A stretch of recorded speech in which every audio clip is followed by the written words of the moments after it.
Drew, let's get to the juice, my friend, and a lot going on. And I know a lot of people are tuned in right now because anytime you slap Cormani McClain's name on a thumbnail, there's going to be a lot of people tuning in. The number 4 player overall in the class of 2023, the number 1 defender in the cycle as well. But it sounds like he's got some things kind of cooking and maybe a decision looming here pretty soon.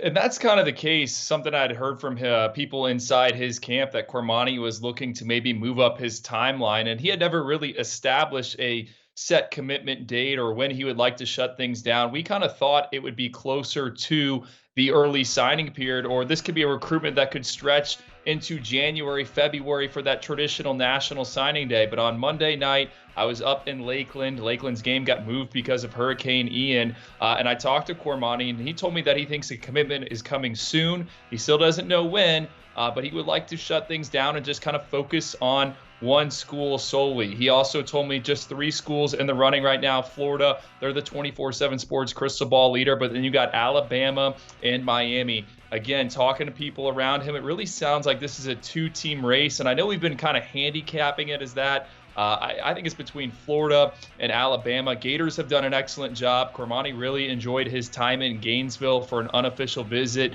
during Labor Day weekend when UF beat Utah. But Alabama, they might be, I don't want to say they're in the pole position, but they have the most to gain when Cormani gets up to Tuscaloosa in 2 weeks for an official visit. It'll be interesting to see what Cormani says coming out of that visit. Because I think the Crimson Tide, there's a runway, an avenue there for them to potentially leapfrog the Gators. And I'm not the only one that thinks that. I mean, that's what some people around him say. So we'll see. But that race is tightening, and it could end relatively sooner than we thought for Cormani McClain. He could be committed before we even get to November or December. Going to have everybody in the Southeast Alabama to Gainesville paying attention on that one. And if you're Alabama, Drew, I mean, you have to like where you're sitting on this one. You're the last school getting an official visit. Texas A&M coming to town. Everything that has transpired over the last year between Nick Saban and Jimbo Fisher, that is going to be an electric environment. So Cormani McClain, there you have it. 3-team race right now. Alabama, Florida, Miami, all involved. And maybe we'll see a decision here in the next couple of weeks or next couple of months. So we'll keep an eye on that one. But Drew, Miami just coming off of a head-to-head battle with Georgia where Tyler Williams elected to go with the Bulldogs. We know Miami's still looking around for a premier receiver, and that kind of leads us to our next guy. That's Micah Mays, one of the best receivers in the country and a top 40 receiver prospect at that, the 4-star out of the state of Florida, currently committed to Wake Forest, but it sounds like some other teams are knocking. You know, I love me some Micah Mays. He's one of my favorite prospects in South Florida. He's got 9 catches for 210 yards and 5 touchdowns in 3 games as a senior. We've been wondering why more schools aren't on him. Well, it sounds like they're all making the phone calls and kicking the tires. Micah Mays was in Winston-Salem this past weekend for Wake Forest's overtime loss to Clemson. He said he really enjoyed it, but when I was talking to him, trading some messages, he also revealed that he could potentially visit Miami in the coming weeks. The Hurricanes haven't offered Mays a scholarship, but they're looking for help at wide receiver. You mentioned it, Cooper. They lost out on Tyler Williams, so I think Miami's a school to watch. And then 2 more in the ACC, keep an eye on. NC State. Mays took a secret little visit there last week as well to NC State, met with Joker Phillips. Obviously, the Wolfpack are having a good season, ranked really high. They got a big game this weekend against Clemson. And then Virginia Tech.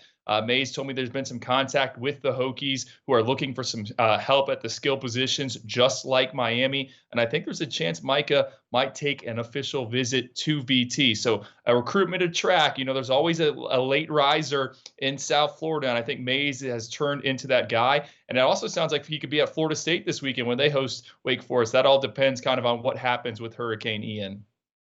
ACC battle shaping up for 4-star Micah Mays. We'll keep an eye on him. But we're going to transition now to Florida State, and some good news for Florida State as they've been getting a lot of that, it seems, lately on the recruiting trail. But Drew, you got an update on top 247 cornerback Demari Brown, who looks like he's going to make it to Tallahassee here pretty soon. Yeah, this is the perfect segue into our team of the week, Demari Brown. This is a Miami legacy, and it's a Miami legacy that was at Hard Rock Stadium this past weekend for that loss to Middle Tennessee State. A lot of people have assumed that Demari's just going to end up at Miami, but I don't think that's the case. He's gone through the recruiting process. He's already taken an official visit to Clemson. Now he's going to get to Florida State in 2 weeks, that weekend of October 15th, when the Seminoles host Clemson. And I think Mike Norvell and that staff has a chance to leave a big impression. You know, Demari, he's always brought up the Seminoles to me, and I kind of got a sense from him that he was waiting to see what they did in year 3 under Mike Norvell. Well, FSU was 4-0.